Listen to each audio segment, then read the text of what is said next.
Long before the first ray of the sun illuminated the sculptured walls of Halebidu, before a single chisel struck the dark green soapstone that would one day become one of the humanity's greatest artistic achievements, there existed an idea. Not merely the idea of a temple, but the idea that stone itself can become scripture. Here, every wall would speak, every pillar would sing, every sculpture would preserve a verse from the epics. Every deity would embody a philosophical truth. Every ornament would carry symbolic meaning. And every inch of the temple would become an eternal manuscript written not with the ink but the hammer and chisel. This is not merely the story of the Hoysaleswara Temple, it is the story of a civilization that believed the divine could be experienced through architecture. The Garuda Stamba or Garuda pillar standing to the south of the Hoysaleswara temple is not dedicated to Garuda, the divine eagle of Lord Vishnu. Here, the word Garuda refers to a special class of elite royal bodyguards in the empire who swore an oath of absolute loyalty to the sovereign. These warriors pledged that they would not outlive the king they served. This inscription records that Garudas were expected to sacrifice themselves upon the death of their master. Among these warriors, none was more renowned than Kuvara Lakshma. When the king Veerabhalla II died, his bodyguard, Kuvara Lakshma, fulfilled that vow that defined a Garuda. Historical sources and inscriptions states that he voluntarily ended his own life in an act of self-sacrifice to honor his deceased master. Here you can see Kuvara Lakshma beheading himself, that symbolizes the ultimate fulfillment of the Garuda oath. Every dynasty seeks an original story. For the Hoysalas, tradition preserves the famous legend of Sala. According to later literary traditions and Hoysala inscriptions, a young warrior named Sala accompanied his Jain teacher, often identified as Suddhartha Muni. When a tiger suddenly attacked, Sala slayed the tiger with a single blow. This became the emblem of the dynasty, the royal emblem, a hero confronting a tiger. The city now called Halebidu was originally known as Dwara Samudra. The name is commonly interpreted as the gateway to the Great Lake. The later name of Halebidu means old city or old capital in Kannada, a reminder of the devastation inflicted during the invasion in the early 14th century.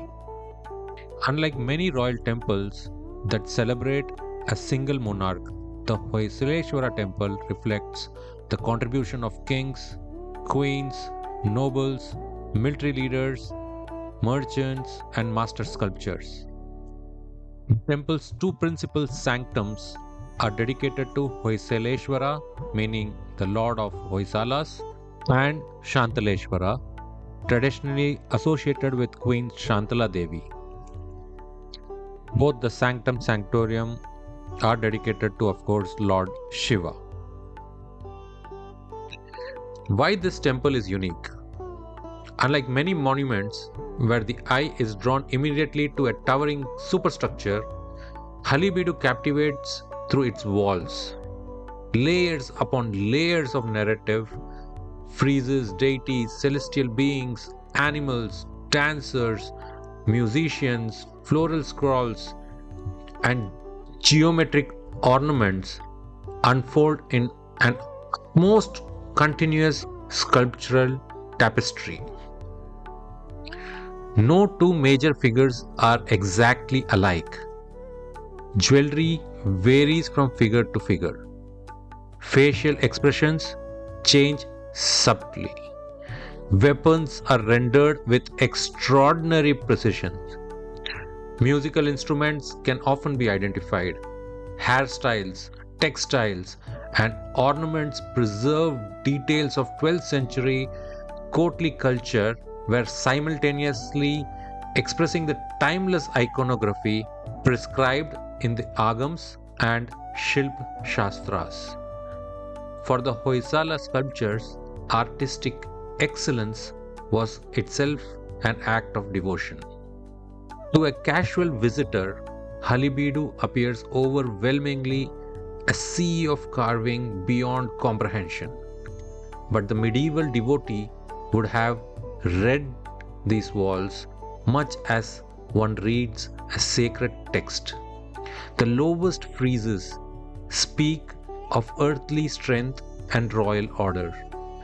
Above them unfolds epics such as Ramayana, the Mahabharata, and stories from Bhagavata Purana. Higher still appear the gods, goddesses, sages, celestial musicians, guardians, and cosmic beings. The ascent from base to summit mirrors a spiritual ascent, that is, from the material world towards the divine. Nothing is accidental, nothing is merely decorative. Every sculpture belongs to a larger theological and artistic vision. The Hoysala sculptures divided the Adhisthan, the architectural base of the temple, into successive horizontal friezes. Each band represents a distinct layer of existence. The lowest register consists of an uninterrupted procession of elephants, known in Sanskrit as the Gajapatika. More than 2,000 individual carved elephants encircle the entire temple, and remarkably, no two are exactly alike. Each displays a unique posture, ornamentations, expressions, reflecting the extraordinary observation skills of the Hoysala sculptures. In Hindu symbolism, the elephant embodies strength, steadfastness, and royal authority. It also evokes Airavat, the celestial elephant of Indra. Placed at the very foundation of the temple, these elephants signify that Dharma, like the temple itself, rests upon strength, endurance, and unwavering stability. Just as elephant bears immense weight with absolute calm resolve, the righteous devotee must cultivate moral fortitude before embarking on the spiritual path. The next band is populated by lions or simhas, depicted with powerful torsos and commanding expressions. Across Hindu iconography, the lion represents royal, majestic fearlessness and the triumph of righteousness over chaos. The lion signifies that true valor is not reckless aggression, but the disciplined strength required to conquer inner ignorance and uphold cosmic order. Above the elephant friezes runs the Ashvapatika, the band of galloping horses and mounted warriors. In the Vedic and epic traditions, the horse symbolizes energy, speed, sovereignty, and the restless forward movement of life. Here, the horseman reminds the devotee that the journey towards the divine requires not only stability but also disciplined action. Dharma must be protected through courage, vigilance, and righteous effort. Interwoven with scrollwork and vegetal motifs is the extraordinary Makara Patika, populated by Makaras, which are the mythical aquatic creatures that symbolizes the features of crocodiles, elephants, fish, peacock, and other animals. The Makara occupies a special place in Hindu cosmology. It serves as the vehicle of Varuna, the lord of cosmic waters, and the Ganga, the sacred river goddesses. In temple architecture, the Makara represents the mysterious threshold between the visible and invisible worlds. That hybrid nature is precisely why it works so well as a mythical guardian. It gathers multiple realms into one symbolic being. Highly orated overhead decorations above doorways and entrance of the mandapa or the hall is the Makara Toran or the Makara arch or lintel. These feature twin Makaras facing outward or inward, often with riders like Varuna and Varuni, his consort. At the main entrance or lintels, between the two Dwarpalkas, you may see large Makaras framing divine figures such as Shiv and Parvati, with Brahma and Vishnu. This is signature Hoysala emblem, symbolizing royal patronage and auspicious entry into the divine realm.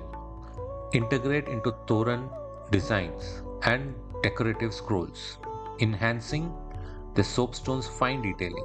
Makaras guard the temple, warding off evil while invoking prosperity and cosmic order. Next is the Hamsapatika or Hansapatika, the swan frieze. Higher still appears the graceful procession of Hamsas, often translated as swans. The Hamsa is among the most profound symbols in Hindu philosophy. It is associated with Brahma, Saraswati, and the enlightened sage known as the Paramhansa, one who has attained supreme spiritual realization. Ancient text describes the Hamsa as possessing the mythical ability to separate milk from water, symbolizing Viveka, the discriminative wisdom that distinguishes truth from illusion, the eternal from the transient. Their replacement near the upper registers reflects the soul's gradual refinement through knowledge and discernment. Next is the Mayura, the peacocks, whose elegantly carved plumage demonstrate the sculpture's extraordinary mastery of stone. The peacock is sacred to Kartikeya, or also known as Skanda, the commander of the celestial armies and the son of Shiva and Parvati. It symbolizes beauty, immortality, spiritual victory, and the transformation of poison into wisdom. According to the traditional belief, the peacock consumes poisonous snakes yet remains radiant and unharmed, making it an enduring symbol of the yogis who transforms worldly suffering into spiritual insight. You will also see these creepers, scrolls, and floral bands. Between these major friezes flow continuous scrolls of vines, lotus blossoms, leaves, and tendrils. Known as Latapatika, symbolizes the inexhaustible fertility of nature and the endless cycle of creation. The lotus, also known as Padma, repeatedly depicted throughout the temple, rises unsullied from muddy water and therefore represents purity emerging from the material world. It is the cosmic flower upon which Brahma manifests at the beginning of creation, making it a universal emblem of divine birth and spiritual awakening. And then the human world, society in stone. Above the animal friezes unfolds the richly detailed world of humanity. Here the sculptures immortalize the life of Hoysala kingdom with astonishing realism. Kings hold court, queens travel in procession, soldiers prepare for battle, dancers perform intricate movements, musicians play drums and flutes, hunters pursue game, Merchants conduct trade, the rishis meditating in the forest, wrestlers compete, craftsmen carve stones, while ordinary men and women engage in daily activities. These scenes celebrate the four main aims of human life described in Hindu philosophy, the Purusharthas. Those four aims are Dharma, Arth, Kam, and Moksha. Dharma is nothing but righteous conduct and moral duty. Arth, which means prosperity, governance, and material well being. Kama is nothing but beauty, love, joy, and aesthetic fulfillment. Moksha, on the other hand, is the liberation, represented ultimately by the divine images above. The temple thus affirms that worldly life is not rejected but sanctified when lived in accordance with Dharma. And then we have the divine realm of gods and epics and narratives. The temple also preserves sculptural narratives from the Ramayana, the Mahabharata, the Bhagavata Purana, and the Shiva Purana, transforming the outer walls into an encyclopedia of Hindu sacred literature. These are not isolated images, they are visual scripture. As the devotee ascends through the symbolic hierarchy, from elephant and horses to lion, mythical being, human society, celestial couples, and finally the gods, the temple reveals a profound spiritual truth. The journey from the material to the eternal is gradual, ordered, and guided by Dharma. The walls of Hoysaleswara are therefore not merely carved, they are composed. Every band is a verse, every sculpture is a commentary, and together they form one of the most sophisticated stone narrative ever created in the history of Indian art. The doorways and the dwarpals. The Sanskrit word dwara means door or the entrance. In the Agams, the doorway is treated as a sacred architectural member within its own proportions, ornaments, ritual significance, and guardian deities. The closer one moves towards the Garbhagriha, the richer and more elaborate the doorways become. The two makaras arch towards the center, forming an ornamental gateway above the deity. The dwarpals, standing beside many sanctum doorways, are imposing guardian figures. These are called dwarpalas, literally protectors of the door. They are among the most powerful sculptures within the temple. Unlike ordinary warriors, their expressions combine serenity with vigilance.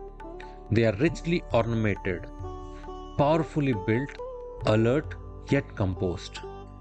Their task is not merely physical protection, they guard sacred order. In Shiva temples, the guardians are usually attendants of Shiva rather than independent deities. Text and religious traditions identify different guardian figures, and their names and attributes vary. In many temples, they carry weapons such as clubs, swords, tridents, or serpents, symbolizing their role as protectors of the sacred temple. Their fierce appearances is symbolic. They do not threaten sincere devotees. They represent the discipline required to approach the divine. One of the remarkable qualities of Hoysala Halebidu door frames is their extraordinary delicacy. The doorway surrounds the vision like a sacred frame. Guardian figures stand silently beside you. The threshold lies beneath your feet. One careful step and the entire meaning of space changes. One of the defining characteristics of Halebidu sculptures is deep undercutting. Observe the necklace. It often appears separated from the body. An arm may seem detached from the torso. A garland casts real shadows beneath itself. This illusion is achieved by removing stone from behind projecting forms. Undercutting creates depth. Depth creates shadow. Shadow creates life. It is one of the reasons Hoysala sculptures appear almost animated. Most temple figures are carved in high relief. They project boldly from the wall. These sculptures extend so far forward that they appear almost freestanding, yet they remain connected to the architectural surface. This approach combines the stability of relief carving with the vitality of sculptures in the round. The deity emerges from the temple wall without becoming separate from it. Architecture and sculpture remain inseparable. After carving came finishing. Many sculptures were polished until their surfaces reflected light softly. Skin differs from jewelry, hair differ from cloth, weapons differ from ornaments. The sculptor manipulated texture as carefully as form. Light, therefore, interacts directly with every surface, and the result is astonishing realism without sacrificing symbolic meaning. The extraordinary detail of Hoysaleswara Halebidu owes much to its material. Freshly quarried soapstone allowed artisans to carve with exceptional precision.